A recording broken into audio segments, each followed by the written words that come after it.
All right, continuing on, we're still in section 7. Ubi is our first adverb, when. And we're going to imply just a simple impersonal it for this first verb. When it began to approach evening. And then we have a subject change back to the philosopher. He orders.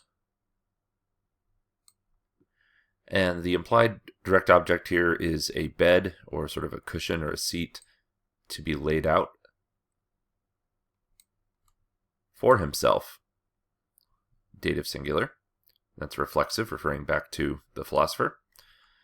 In the entrance, or first part, prima parte, with the genitive domus of the house. And then we're going to have a couple missing conjunctions coming up. Poscit, he demands or asks for. And then we've got these three things on the next line that are all going to be your accusative direct objects. He asks for his tablets, his stylus, and a light.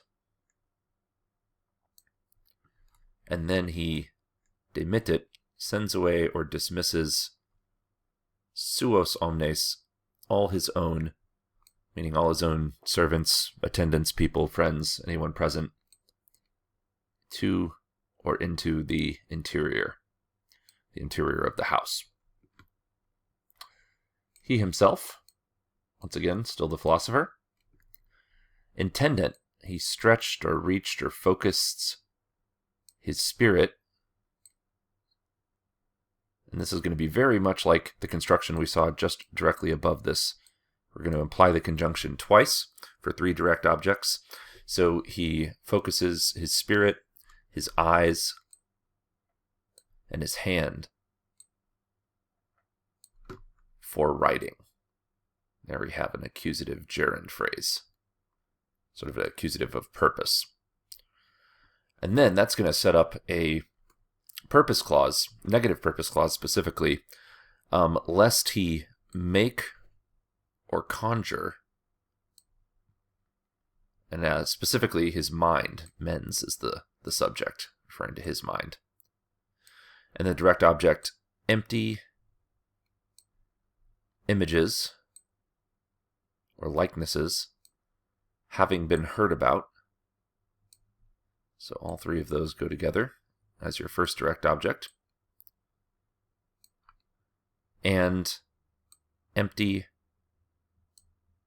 or vain or idle fears. Those two go together. For himself, sibi. Dative, reflexive, indirect object once again. So in other words, the idea is he really wants to keep his mind busy so he doesn't just slip away into sort of boredom and have either any combination of his imagination or fear for a encounter with a ghost start playing tricks on his mind. So with that interpretation in mind, let's go back over that once more. Ipse in line 30, he himself focused, intendant, his spirit, his eyes, and his hand for writing, lest his mind make or conjure empty images having been heard, and empty or vain idle fears metus for himself. At the beginning, initio, this is going to be like the beginning of the encounter. Quale ubique, we'll do as another adverbial phrase, just as everywhere.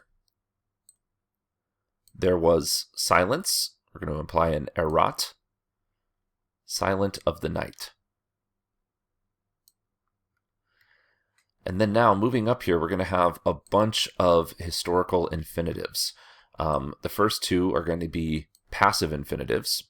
And even though these are present passive in form, we're going to want to translate these as being imperfect indicative verbs. Then we've got two present active infinitives. Sorry, more than that. We'll actually have four if I go ahead and highlight the rest of them. And that's just in this sentence. Then we'll have two more in this line. and one final one to finish off that sentence. So all of these will either keep them truly active or passive based on their current form, but we'll be translating them, since they're historical infinitives, as imperfect indicative verbs. So then there was a clash, or actually, let's just say there was iron. Do this better to put the subject first in English. Iron was shaken.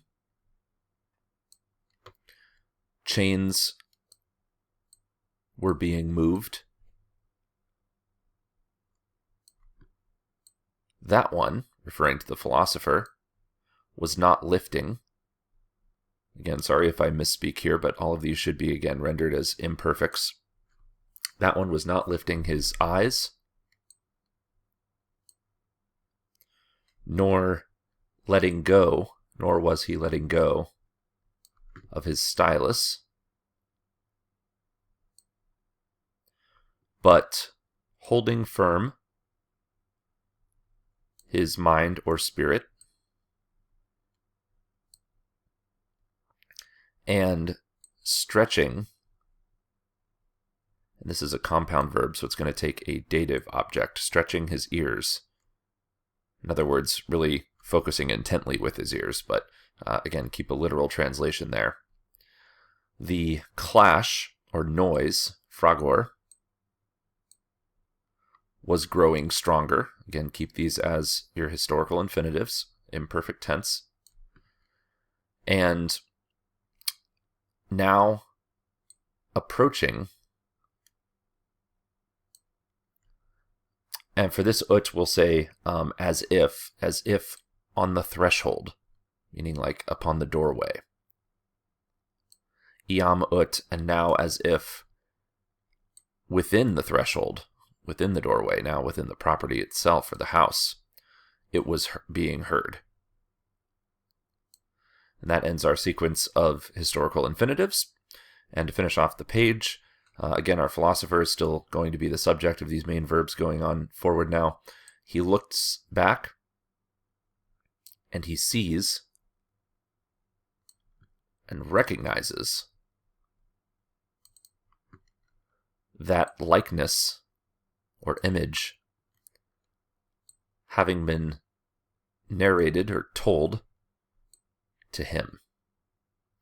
So in other words, he sees the thing he personally had never seen before, but did some thorough research about before deciding to rent the house. All right. Definitely some good practice there for when it comes to reviewing your historical infinitives. Also, a little bit of asyndeton earlier on in two different sections where you had to imply a bunch of conjunctions. So definitely do your once over again while this is all fresh, and we will cover it as always in class. Good luck.